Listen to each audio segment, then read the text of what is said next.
یہودی علماء اپنی آسمانی کتاب تورا کی آسمانی بشارات کے مطابق قرآن اور پیغمبر اسلام کو برحق مانتے تھے۔ آپ صلی اللہ علیہ وآلہ وسلم کی تشریف آوری سے پہلے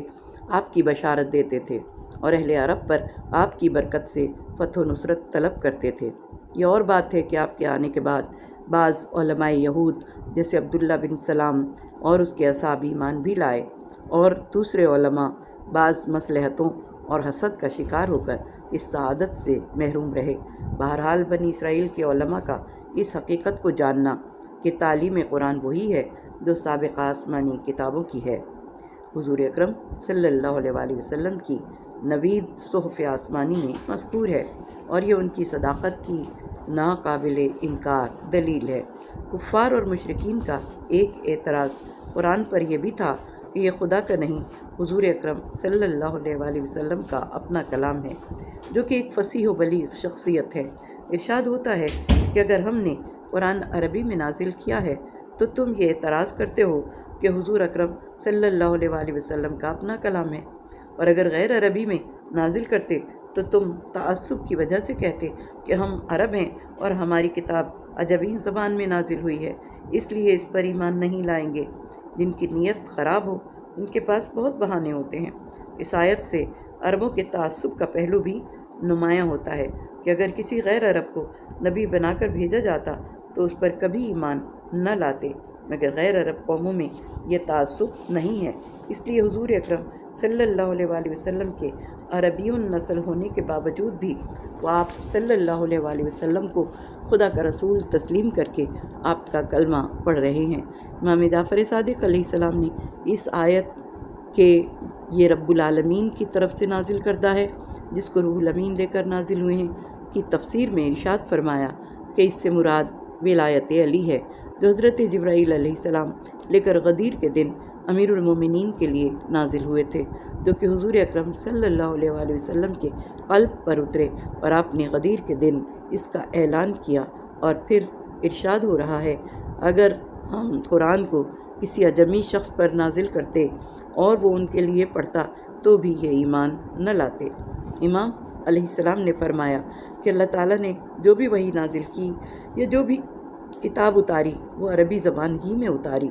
البتہ غیر عرب انبیاء کرام کے کانوں میں وہ پیغام ان کی اپنی زبان میں پہنچتا تھا، جبکہ ہمارے نبی صلی اللہ علیہ وآلہ وسلم کے کانوں میں عربی زبان میں وہ کلام پہنچتا تھا اور عربی زبان کی صورت اختیار کرتا تھا۔ عربی زبان کی ایک خوبی یہ ہے کہ دوسری زبانوں کے نظریات کی عربی میں ترجمانی ہو سکتی ہے، لیکن عربی تخیلات کی دوسری زبانوں میں ترجمانی نہیں ہو سکتی۔ ارشاد رب العزت ہے، تم نے کچھ غور کیا کہ اگر ہم ان کو کئی برسوں کی مہلت بھی دے دیں، اس کے بعد ان پر وہ عذاب آئے گا جس کا ان سے وعدہ کیا جا رہا ہے، تو ان کا وہ آرام و آسائش ان کے کسی کام نہ آئے گا۔ آیت نمبر 205، 206، 207۔ امام جعفر صادق علیہ السلام نے فرمایا کہ حضور اکرم صلی اللہ علیہ وآلہ وسلم کو خواب میں دکھایا گیا کہ بنی امیہ آپ کے بعد آپ کے منبر پر چڑھ رہے تھے اور لوگوں کو گمراہ کر کے الٹے پاؤں پھیرنے میں مصروف تھے۔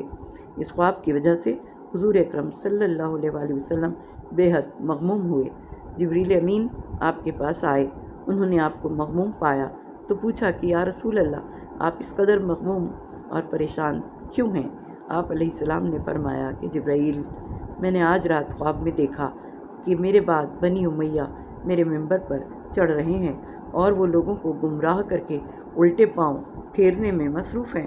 یہ سن کر جبرائیل علیہ السلام آسمان پر چلے گئے۔ پھر کچھ دیر کے بعد وہ آپ کی تسلی کے لیے یہ آیتیں لے کر نازل ہوئے کہ تم نے کچھ غور کیا کہ اگر ہم ان کو کئی برسوں کی مہلت بھی دے دیں،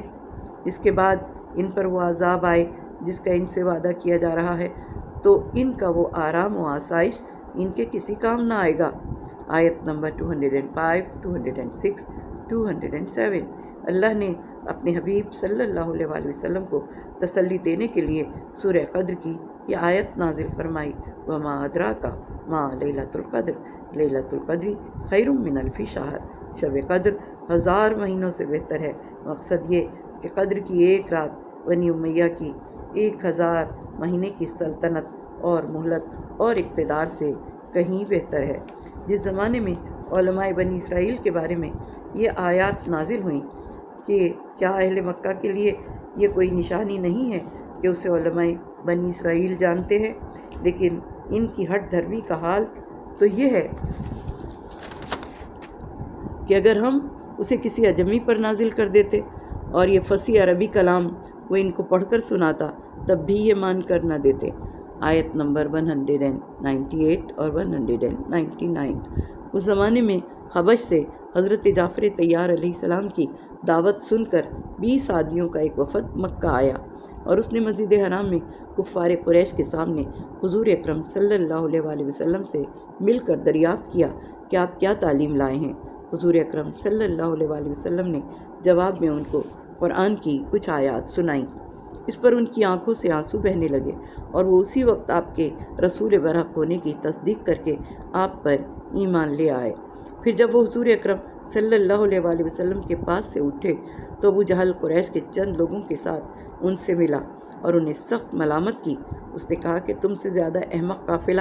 آج تک کبھی نہیں آیا۔ نامرادو، تمہارے ہاں کے لوگوں نے تو تمہیں اس لیے بھیجا تھا کہ اس شخص کے حالات کی تحقیق کر کے آؤ، مگر تم ابھی ان سے ملے بھی نہیں تھے کہ اپنا دین چھوڑ بیٹھے اور ان کے دین کو قبول کر لیا۔ وہ شریف لوگ ابو جہل کی اس جہالت سے الجھنے کی بجائے سلام کر کے رخصت ہو گئے اور کہنے لگے، ہم آپ سے بحث نہیں کرنا چاہتے، آپ اپنے دین کے مختار ہیں، ہم اپنے دین کے مختار ہیں۔ جب مجرم اور گناہ گار لوگ عذاب الہی کو اپنی آنکھوں سے دیکھ لیں گے اور موت کی وادی میں اتر چکے ہوں گے تو دوبارہ پلٹ جانے کی درخواست کریں گے تاکہ اپنے گناہوں کی تلافی کر سکیں، تو خدا اس کا یہ جواب دے گا کہ تم کئی مرتبہ اپنے پیغمبر سے عذاب کی جلدی آنے کا تقاضا کر چکے ہو۔ ایک دن تم اسے مذاق سمجھتے تھے،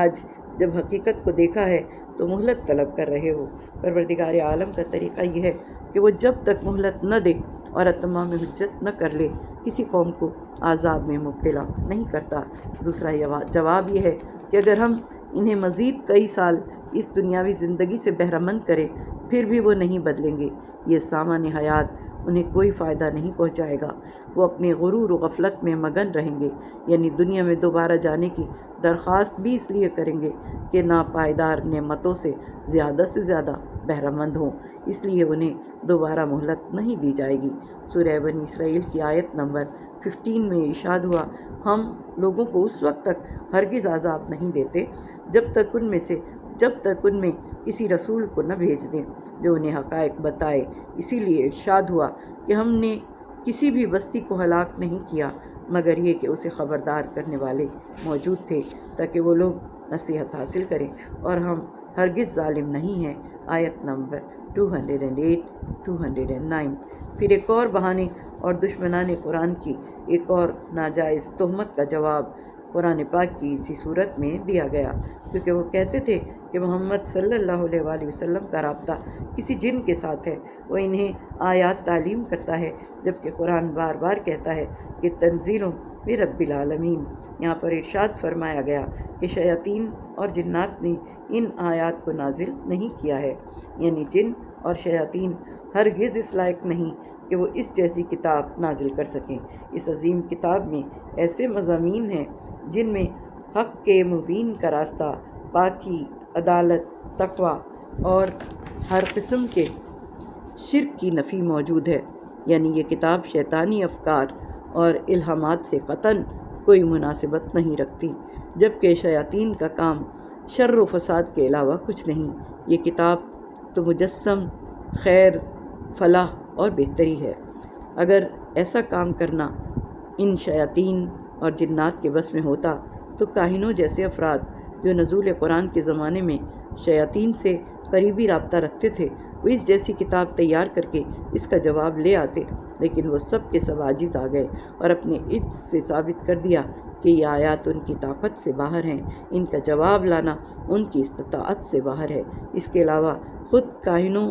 کو بھی اس بات کا اعتراف تھا کہ حضور اکرم صلی اللہ علیہ وآلہ وسلم کی ولادت باسعادت کے بعد ان شیاطین کا رابطہ آسمانی خبروں سے منقطع ہو گیا ہے۔ جن کے ساتھ ان کا تعلق تھا وہ آسمانی خبریں سننے سے معزول اور برطرف کر دیے گئے ہیں۔ کئی قرآنی آیات سے معلوم ہوتا ہے کہ اس سے پہلے شیاطین آسمانوں میں چلے جایا کرتے تھے اور وہاں کی خبریں چرا لاتے تھے، اور جو باتیں فرشتوں کے درمیان ہوتی تھیں وہ کبھی کبھی اپنے دوستوں کو بتا دیا کرتے تھے، لیکن حضور اکرم صلی اللہ علیہ وآلہ وسلم کی ولادت باسعادت اور آپ کے ظہور کے ساتھ ہی باتیں چرانے کا یہ سلسلہ بالکل منقطع ہو گیا اور خبریں دینے کا رابطہ بھی ختم ہو گیا۔ ان باتوں کا تو مشرکین کو بھی علم تھا۔ قرآن پاک نے بھی اسے بیان کیا اور ارشاد رب العزت ہوا کہ یہ آیتیں شیطانوں اور جنوں نے نازل نہیں کی بلکہ یہ کلام الہی ہے۔ آیت نمبر 210۔ صدق اللہ العلی العظیم۔ یا بار الہ، ہماری اس عبادت کو اپنی بارگاہ میں قبول و مقبول فرما۔ پروردگارہ ہمیں توفیق دے کہ ہم قرآن پاک کو صرف پڑھیں ہی نہیں بلکہ اسے سنیں، اسے سمجھیں اور اس پر عمل کریں، اور اس کے کلام کو اپنی اگلی نسل تک پہنچائیں، اور اپنی اگلی نسل کو اس بات کا پابند کریں کہ وہ بھی قرآن پاک کو پڑھیں، سمجھیں اور اس پر عمل۔ قرآن پاک کو ہمارے لیے ایک نصیحت بنا، ایک ایسی نصیحت جس پر ہم عمل کریں، عمل پیرا رہیں، اور پروردگار دو عالم جن ہستیوں کی اطاعت اور اتباع کا تو نے حکم دیا ہم ان کی اطاعت اور ان کی اتباع کریں، جن کاموں سے تو نے رکنے کا حکم دیا ہم ان کاموں سے دور رہیں، جس راہ پر چلنے کا تو نے حکم دیا اس صراط مستقیم پر قائم رہیں اور اپنی آخرت کو بخیر کریں۔ پروردگار دو عالم واسطہ محمد و آل محمد کا مرتے دم تک ہمیں حالت ایمان میں رکھنا، ہمارے مرحومین کی مغفرت فرما، ان کے درجات کو بلند فرما، انہیں کروٹ کروٹ جنت نصیب فرما، جوار معصومین میں جگہ عطا فرما، ان کے گناہان صغیرہ و کبیرہ کو بخش دے۔ پروردگار دو عالم جو والدین زندہ ہیں پروردگارہ انہیں صحت و تندرستی کے ساتھ لمبی زندگی عطا فرمانا، ہمیں جو زندگی دی ہے اس میں کسی کا محتاج نہ کرنا، یہ ہاتھ جو تیری بارگاہ میں پھیلے ہیں کسی اور کے سامنے نہ پھیلیں۔ پروردگار دو عالم عزت کی زندگی اور عزت کی موت دینا، ایمان کی حالت میں زندگی دینا اور ایمان کی حالت میں ہی اپنے پاس طلب کرنا۔ پروردگار عالم نزا کو آسان کرنا، وقت نزا ہمیں ہمارے اماموں کی زیارت نصیب ہو، معصومین کی شفاعت نصیب ہو، اور جب ہم قبروں میں جائیں تو معصومین علیہ السلام ہماری قبروں میں تشریف لائیں، ہماری قبروں کو کشادگی عطا کریں، ہماری قبروں کو طویل کریں اور ہماری قبروں میں اپنے نور کی روشنی کو پھیلائیں۔ پروردگار دو عالم واسطہ محمد و آل محمد کا ہم سب کو اہل بیت کے دامن سے وابستہ رکھنا، جو مشکل میں ہیں ان کی مشکلوں کو آسان فرما، جو پریشان ہیں ان کی پریشانیوں کو دور فرما، جو رزق کے طلبگار ہیں ان کی روزی میں برکت عطا فرما، جو گودیاں خالی ہیں ان گودیوں کو بے اب اولاد سے نواز دے، جنہیں نوازا ہے انہیں سلامت رکھنا، ہدایت کی راہ پر قائم رکھنا۔ پروردگار دو عالم جو بچے امتحان دے رہے ہیں، دینے والے ہیں، انہیں سنہری کامیابی عطا فرمانا۔ محمد و آل محمد کے صدقے میں عالم اسلام پر رحم فرما، ہر بیمار کو صحت کاملہ، صحت عاجلہ عطا فرما، جو زیارات کے متمنی ہیں انہیں یہ سعادت نصیب فرما، اپنے گھر کا دیکھنا، اپنے گھر کا طواف کرنا ہم سب کو نصیب فرمانا۔ پروردگار دو عالم عالم اسلام پر رحم فرما، اسلام کے دشمنوں کو نیست و نابود فرما، ہم اہل اسلام کے دل میں ایک دوسرے کی محبت اور قدر پیدا فرما، ہمیں یکجان کر دے۔ محمد و آل محمد کے صدقے میں پالنے والے ہمارے امام کے ظہور میں تعجیل فرما، ہمارے امام کے ظہور میں تعجیل فرما، ہمارے امام کے ظہور میں تعجیل فرما، ان گناہوں کو بخش دے جن کے سبب دعائیں تیری بارگاہ میں شرف قبولیت نہیں پاتی، ان گناہوں کو معاف فرما دے جن کے مواخذے کا تو نے وعدہ کیا، اور ان گناہوں کو بخش دے جن کے سبب ہم پر عذاب کا نزول ہوتا ہے۔ پالنے والے ہم سب کو دنیا میں سکون و اطمینان کی زندگی عطا فرما، اور محمد و آل محمد کے صدقے میں غم حسین کے سوا کوئی غم نہ دینا۔ آمین ثم آمین، بحق محمد و آل محمد۔